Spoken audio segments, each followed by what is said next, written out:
Tinjauan terhadap kematian oleh saya, Gregorius Daru Wijayoko. Dosen Anda, episode 2. Coba kita pertimbangkan sekarang. Dalam sejarah ada beberapa cara pelaksanaan hukuman mati. Ada hukuman cambuk, hukuman dengan cara dipukuli tali di punggung sampai mati. Hukuman pancung, hukuman dengan cara potong kepala. Sengatan listrik, hukuman dengan cara duduk di kursi yang kemudian dialiri listrik bertegangan tinggi. Ada hukuman gantung, ada suntik mati, ada hukuman tembak, ada rajam, hukuman dengan cara dilempari batu hingga mati. Ada kamar gas, ada hukuman mati bahkan dengan diinjak oleh seekor gajah sampai mati. Ini pada Kesultanan Mughal. Kalau kita flashback lagi, ada hukuman mati disalib ya. Jadi disiksa di panas terik begitu dengan cara dipaku tangan dan kakinya, dibiarkan sampai mati. Itu mati pelan-pelan.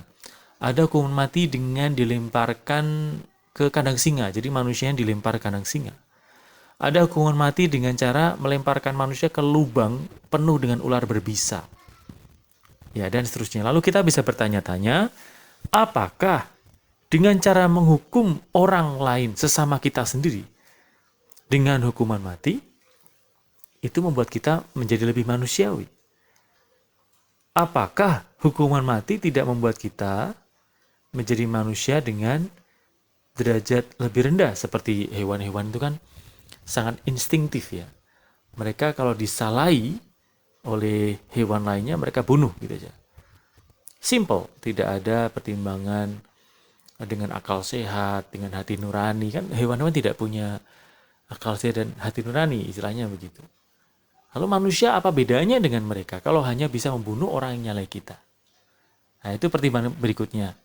Bukankah manusia itu makhluk dengan derajat tertinggi? Kalau manusia hanya bisa membunuh orang yang menyalahi kita, berbeda opini dengan kita, berbeda pandangan politik dengan kita, ya kita mungkin tidak ada bedanya dengan serigala-serigala di hutan sana. Ya, pertimbangannya demikian. Jadi teman-teman, ada dua alasan utama mengapa manusia dihukum mati. Yang pertama, perbedaan opini antara penguasa dan yang dikuasai. Ya, ini ada banyak kejadian dalam hal tahanan politik. Misalnya ketika Holocaust, ya dulu zaman Perang Dunia, ya itu ada namanya pemusnahan massal bangsa Yahudi oleh ras Arya atau ras Jerman. Itu hanya gara-gara saya berbeda ras dan mungkin juga ada kepentingan politik tertentu, maka bangsa Yahudi dieliminasi dengan kamar gas. Indonesia juga mengalami loh, tahun 1965. Jadi pada zaman pergolakan transisi antara Presiden Soekarno dan Presiden Soeharto, ada semacam kabar yang tidak jelas bahwa PKI bersalah dalam pembunuhan 7 jenderal. Padahal tidak ada bukti ya, tidak ada bukti langsung yang mengaitkan. Lalu kebijakan Super Semar pada waktu itu oleh Pak Harto, siapapun yang berafiliasi dengan PKI dibunuh. Ada sekitar 2,5 juta manusia dibunuh di hutan-hutan atau di tempat-tempat tertentu, ya terserah tentara yang ada di situ, tanpa pengadilan.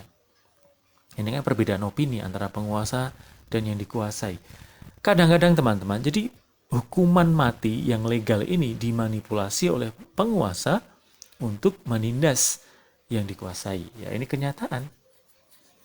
Tidak selalu demikian, tapi kenyataannya banyak kejadian penguasa melegalkan hukuman mati untuk memanipulasi yang dikuasai.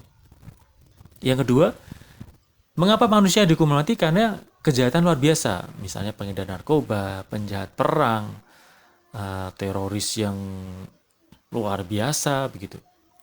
Jadi dalam hal mengancam nyawa orang banyak. Resiko hukuman mati. Ya, yang pertama adalah salah vonis. Ya, seperti data yang saya tahu, misalnya tahun 1973 ada 123 terpidana mati itu dibebaskan di Amerika Serikat. Setelah ditemukan bukti baru bahwa mereka itu sebenarnya tidak bersalah atas dakwaan yang dituduhkan kepada mereka. Lupa kok bisa divonis hukuman mati? Karena ada hakim yang tidak profesional, ada polisi yang tidak profesional, ada jaksa yang tidak profesional, ada pengacara yang tidak bisa bekerja dengan sungguh baik untuk menghadirkan bukti-bukti membela kliennya dan seterusnya. Dan kita tidak bisa menjamin karena manusia itu makhluk yang tidak sempurna. Nah, ini bahayanya hukuman mati kalau memang salah vonis. Yang kedua, tidak memberi solusi pada akar kejahatan. Ya, kita tahu seberapapun banyak hukuman mati dijatuhkan pada pengedar narkoba, narkoba tetap beredar saja. Dari dulu sampai sekarang. Seberapapun hukuman mati dijatuhkan kepada penjahat kriminal luar biasa, toh para tokoh-tokoh kriminal, pembunuh berantai tetap ada. Ya. Penjahat perang juga tetap ada. Jadi ternyata hukuman mati tidak memberi solusi pada akar kejahatan. Yang ketiga, kekerasan akan melahirkan kekerasan yang baru. Ini hukum alam. Ya unik bahwa di negara-negara di mana hukuman mati itu diadakan, memang kekerasannya cukup tinggi loh. Indonesia kekerasannya cukup tinggi. Tingkat kriminalitas juga cukup tinggi bila dibandingkan dengan negara-negara maju di Eropa misalnya, yang menolak hukuman mati. Di Amerika Serikat juga loh, kekerasan cukup tinggi dan di sana disetujui hukuman mati. Ya, jadi poin ketiga, risiko hukuman mati adalah melahirkan kekerasan baru. Yang keempat ini kebijakan anti kehidupan. Jangan sampai manusia lalu menganggap remeh nyawa manusia yang lain. Jadi kalau misalnya manusia yang salah, hukum mati saja. Ada orang nyopet, hukum mati saja. Ya. Sedikit-sedikit hukum mati. Kenapa? Karena orang dibudayakan untuk menganggap remeh nyawa orang lain. Lalu tanggapan pihak-pihak terhadap hukuman mati. PBB sendiri ya, Majelis Umum Perserikatan Bangsa-Bangsa telah memberlakukan resolusi tidak mengikat pada tahun 2007, 2008, 2010, 2012, dan 2014 untuk menyerukan penghapusan hukuman mati di seluruh dunia. Jadi memang ada sebagian besar negara telah menghapus hukuman mati, tetapi 60% penduduk dunia bermukim di negara yang masih memberlakukan hukuman mati, seperti Tiongkok, India, Amerika Serikat, Indonesia. Kalau pendapat dunia terhadap hukuman mati itu cukup beragam. Ya, sampai dengan 2006 misalnya, data yang saya tahu, ada 68 negara yang masih menerapkan praktek hukuman mati, termasuk Indonesia. Dan lebih dari setengah negara-negara di dunia telah menghapuskan praktik hukuman mati. Jadi ini ya, ada 88 negara yang telah menghapuskan hukuman mati untuk seluruh kategori kejahatan. Ada 11 negara menghapuskan hukuman mati untuk kategori kejahatan pidana biasa. Ada 30 negara melakukan moratorium atau de facto tidak menerapkan hukuman mati meskipun de jure ada hukuman matinya. Dan total ada 129 negara yang melakukan penghapusan terhadap hukuman mati.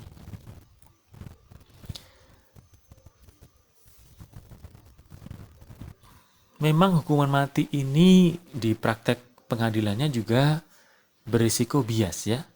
Terutama ada, ini kita tahu manusia ada golongan-golongan, suku, ras, agama, dan seterusnya. Misalnya di AS itu ada 80% terpidana mati adalah orang non kulit putih. Ya, dan berasal dari kelas bawah atau kelas pekerja. Apakah ada kelas atas yang menengah ke atas secara ekonomi, secara sosial, dihukum mati? Jarang juga. 1965 kita juga mengalami bahwa yang dihukum mati kebanyakan adalah rakyat yang tidak tahu apa-apa. Ya, jadi bahayanya hukuman mati ini bias ya, karena tadi saya katakan bisa dijadikan pihak-pihak tertentu untuk manipulasi pihak lain yang lebih lemah. Oke, bersambung ya teman-teman ke episode 3. Dan di episode terakhir ada tugas-tugas yang harus dikerjakan. Good luck!